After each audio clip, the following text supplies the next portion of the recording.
The tavern was thick with the smell of grease and wood smoke. Donna, Amelia, Valen, Vamp, and Sauna sat hunched over a scarred wooden table, tearing into thick, steaming slabs of meat. They washed the meal down with glasses of bubbling soda, the liquid fizzing against the glass. No one spoke. The only sound was the scrape of cutlery against wood and the low hum of the room. Then, a sharp, rhythmic ping cut through the noise. Donna pulled her device from the table. She tapped the screen, her brow furrowing as the light from the display washed over her face. The group stopped eating. The silence in the tavern shifted from comfortable to heavy. Donna scrolled, her eyes darting across the incoming text. She pushed the device toward the center of the table. The quest details materialized in a glow of blue light, hovering just above the wood. Amelia leaned in, her fork hovering halfway to her mouth. Valen set his glass down, the soda still swirling. The atmosphere in the room changed instantly. Donna looked up, her expression hardening as she met the eyes of her companions. They knew the routine. The meal was over. The chaos was beginning. The group stood up as one, pushing their chairs back against the floorboards. Donna tucked the device into her belt, her movements sharp and efficient. They moved toward the exit, the tavern door swinging open to reveal the dusty road outside. Vamp lingered by the threshold, waiting for the others to clear the frame before she stepped directly into the camera's view. "Here we go again," she muttered, her voice cutting through the ambient noise of the street. She gestured vaguely toward the group. "Another bizarre, nonsensical adventure is about to start. I am the only one who seems to realize how ridiculous this is. We are chasing digital pings into the middle of nowhere. And for what? A quest that will likely end in disaster." She sighed, a sharp, ragged sound. "If you are watching this, you are probably just as confused as I am." She turned away, climbed into the back of the wagon, and slammed her hand against the side. The vehicle lurched forward, the wheels groaning under the weight as they rattled away from the town. Vamp stared at the back of the driver's head. The wagon rattled across the countryside for days. The rolling hills of the starting region slowly flattened, replaced by vast, shimmering fields of golden wheat that stretched until they touched the horizon. The air grew sweet. Donna gripped the side of the wagon as the wheels hit a sudden, jarring transition from dirt to a hard, porous surface. The vehicle lurched to a halt. The group stood up, their boots clicking against cobblestones that looked and smelled like toasted bread. They had arrived at the gates of the Feast Kingdom. Every structure in sight was built from hardened, grid-patterned waffles. Vamp stepped off the wagon, her jaw dropping as she looked toward the center of the square. A massive fountain stood in the plaza. Sauna reached out, touching a wall, and pulled his hand back, surprised by the crunch of the surface under his fingers. No one spoke. The absurdity of the architecture silenced them all. They stood in the middle of the street, surrounded by a city. A guard beckoned them forward, leading the group through the waffle-walled corridors toward the heart of the kingdom. They entered a vast chamber where the air smelled intensely of butter and heat. At the far end, Queen Pancake sat upon a throne. She leaned forward, her presence commanding the room. She did not waste time on pleasantries. With a sharp gesture, she pointed toward a map. The sugarcane fields, the lifeblood of her kingdom, were under siege by goblin raiders. She explained the invaders were destroying the crops. Donna stepped forward, her hand resting on the hilt of her blade, while Amelia studied the tactical layout of the fields. The atmosphere in the room shifted instantly. The surreal wonder was replaced by the cold reality of a military objective. Valen nodded. The group accepted the mission without hesitation. They turned from the throne, marching out of the palace and toward the edge of the city. Beyond the golden gates, the dense, syrupy forest loomed, dark and waiting. The mission had begun, and the stakes were clear. The forest floor was treacherous, coated in a thick, sticky residue that clung to their boots with every step. Candy-coated vines hung from the canopy like heavy, translucent ropes, blocking their path. Donna hacked through a thicket, the sound of snapping sugar glass echoing through the trees.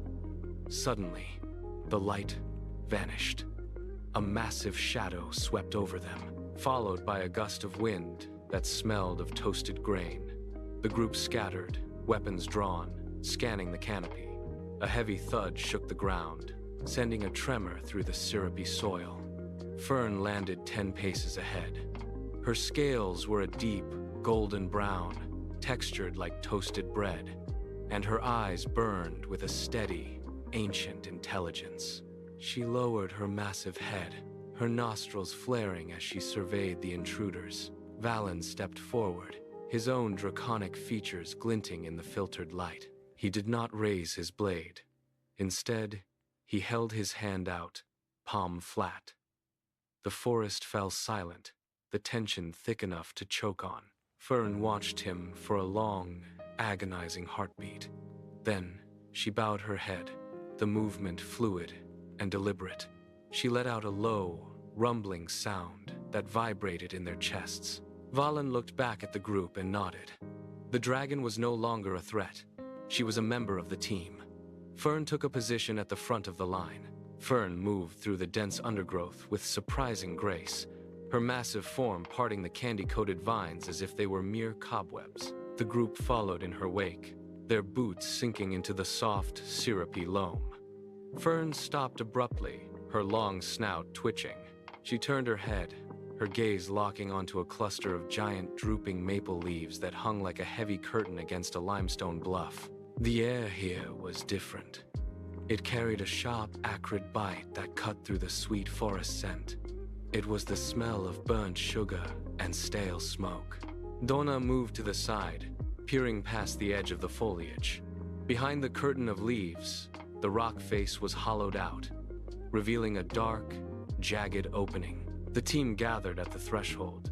Amelia raised her hands, weaving a protective barrier that shimmered in the dim light. Valen gripped his weapon, his knuckles white, while Vamp stood back, her expression tightening as she realized there was no turning back now. They stood in a tight formation, hearts hammering against their ribs. Donna signaled for silence, then gripped her blade with both hands. The time for caution had passed. Donna lunged into the darkness, her blade cutting a silver arc through the stagnant air. Before her feet hit the inner chamber, the cave erupted.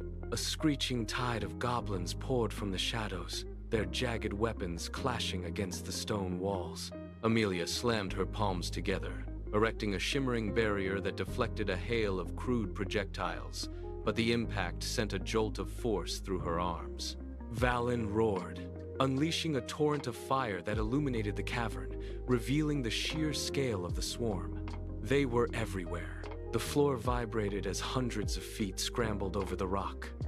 Donna swung, parried, and kicked a goblin back into the fray. The team was pushed into a tight circle, their backs pressed against the cold, damp stone. Every time they cleared a path, the goblins surged forward. Fern thrashed her tail, sweeping a row of attackers aside. But the creatures climbed over their fallen kin with mindless ferocity. The air grew thick with the smell of ozone and sweat. The overwhelming weight of the enemy began to crush their formation. Just as the goblin swarm tightened its grip, a deafening crash echoed from the cave entrance. The stone walls splintered, and the mass of creatures at the rear was suddenly thrown into disarray. Emu, Makara, and Egina surged through the breach, their movements synchronized and lethal. Emu drove a heavy spear through the center of the goblin line, shattering their defensive formation.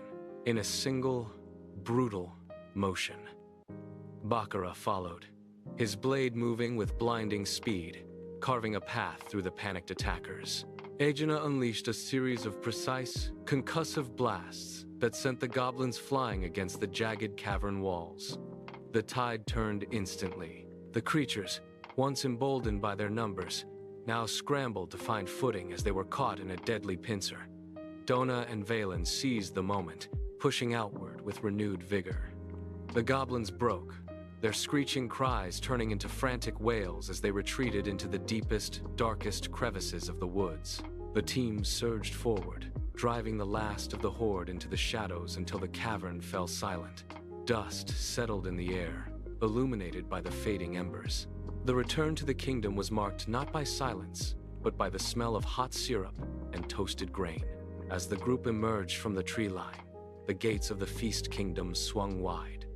The cobblestone streets were already transformed. Long tables, hewn from thick planks of bread, had been dragged into the center of the town square. They groaned under the weight of overflowing platters. Bowls of fresh fruit sat alongside pitchers of warm, golden syrup that caught the afternoon light. The citizens cheered, their voices rising in a rhythmic chant. Donna, Amelia, and Valen moved toward the tables, their weapons discarded in favor of plates and mugs.